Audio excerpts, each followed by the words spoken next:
Hi, my name is Amit Shirsagar, and this is the final demo for the course Pattern Recognition. And the name of the demo project is Real Time Face Recognition. Face recognition is an easy task for humans, so the first thought came that how hard could it be for computer? A decade ago, it seemed like a daunting problem, but now, due to increase in the technology, there has been an increase in the available amount of data, and thus face recognition has become an increasingly important problem in today's world. Face recognition has many applications such as security systems, biometric authentication, human computer interaction, criminal identification. The general outline for this problem is that we train a machine to identify certain faces and then recognize it as they appear on a live stream or video or images or anywhere else. So let's get into it. What is face recognition? There are generally two types of face recognition. Verification. In this, the machine compares the available face with the trained face in the database and outputs a yes or a no. An identification, where it recognizes the face by searching in its personal database and matches it with the live feed. On one hand, the applications may be very useful for personal verification and recognition, while on the other hand, it has been very difficult to implement it due to all the different kinds of situations where a human face can be found. So let's look at some challenges to face recognition. Uh, if There are some certain very important challenges, like currently the machine often misidentifies a person, which can sometimes lead to a controversy. For example, Google, which ran into a controversy for identifying some wrong people. Poor lighting, sunglasses, hats, cars, basically everything which hides the face can lead to wrongful identification. Inconsistency in datasets is also one issue. So now let's get into the literature survey. HAR-like features are similar to edge detection, where kernels are used to extract lines or shapes or outlines. These features are then extracted in HAR-like features. Each feature results in a single value, which is calculated by subtracting the sum of pixels in the white rectangles with black rectangles, and this is in the form of a window which moves over the whole image, so that features are extracted from the complete image. In the figure, you can see that the white rectangle is moving across the image.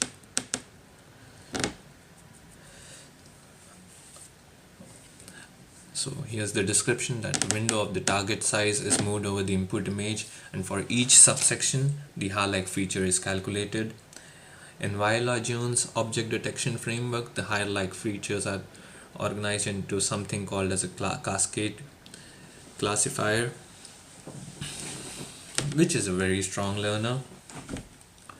The key feature of this cascade HAR-like feature the key advantage of HAR-like feature over most of the other features is its speed.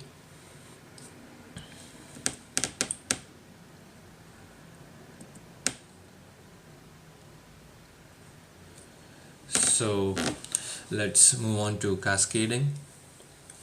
The basic principle of this is to scan for faces in each window as it slides, and this cascading is divided into multiple stages. So in each stage, we the basic principle is to discard the non-faces and quickly, and spending some time on the face regions.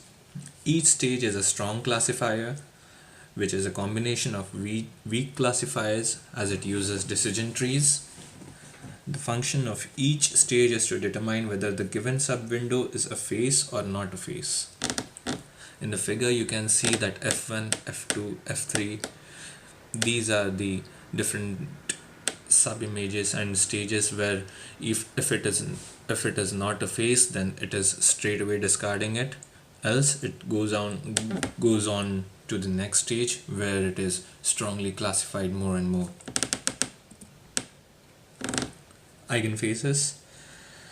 Eigenfaces is basically doing principal component analysis on a bitmap image of faces. Every bitmap is a data instance on which principal component analysis is performed. For example, if a bitmap is k cross k, we can convert it to a vector so as to form an image. We get a k cross n matrix. After subtracting the mean vector from each, we compute the scatter matrix to get eigenvalues. Out of these, we pick m eigenfaces which have the highest values, and these can now be now using these we can represent each image as principal component.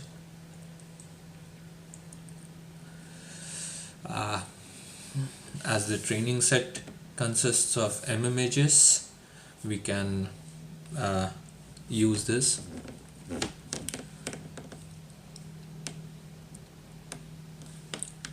So let's look at some disadvantages of eigenfaces.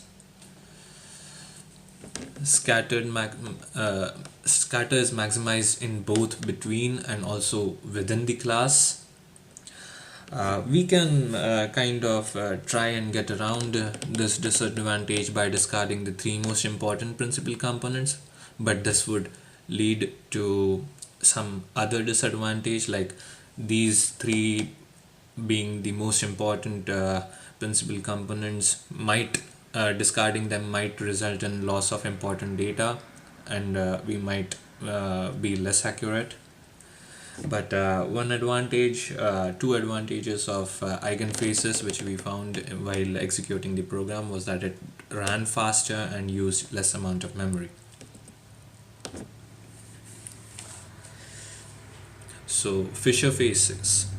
Fisher faces recognizes that the variation in each class lies in the linear subspace of the image space. It thus implies that the classes are convex and linearly separable. Linear separability is conserved by Fisher faces while performing dimensionality reduction, as it uses Fisher linear discriminant. So the goal is to increase the distance between the classes and so the goal is to increase the distance between the classes and decrease between the spread of the class.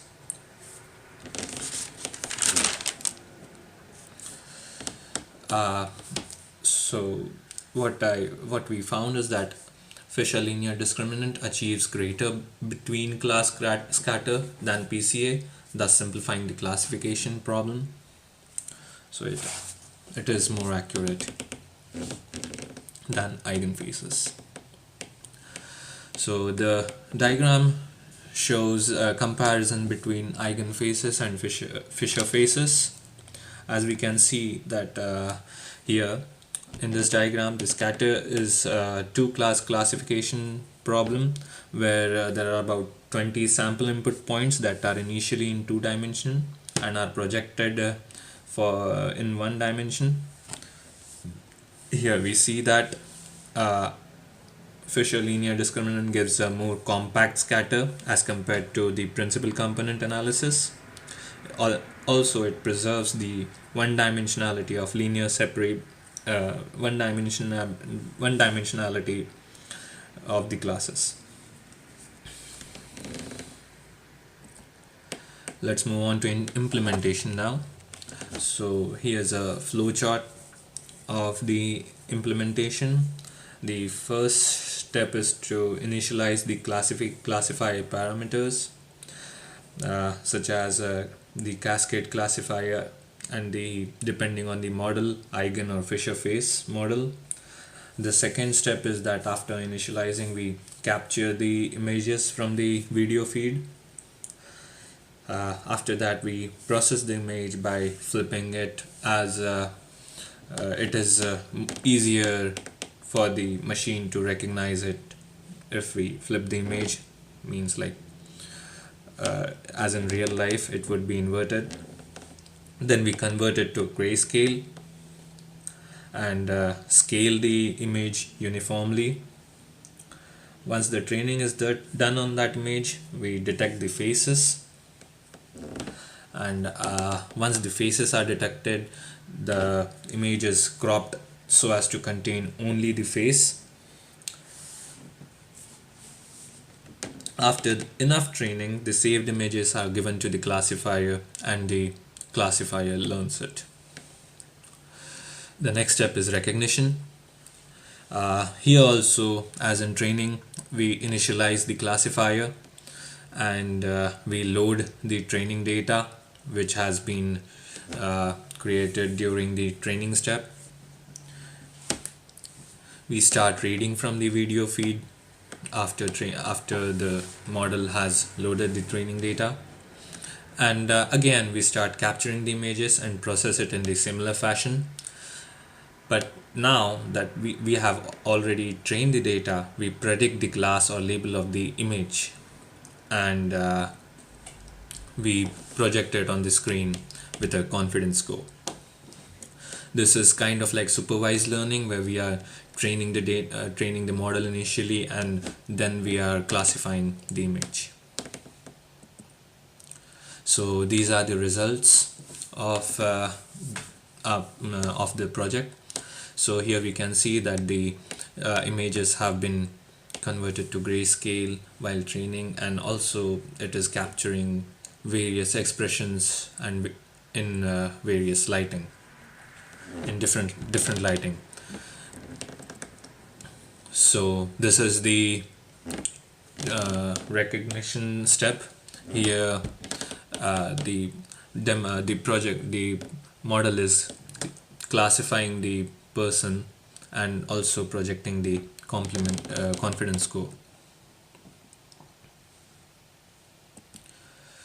Here we can see that multiple faces have been detected, and the face which has already been trained is recognized, while the other face is being projected as unknown, but it is still detecting the face. So conclusion, as mentioned earlier, one of the major disadvantages that the lighting problem, but we can overcome it by discarding the three principal components, but that will lead to different problems. So there's some future scope in this area.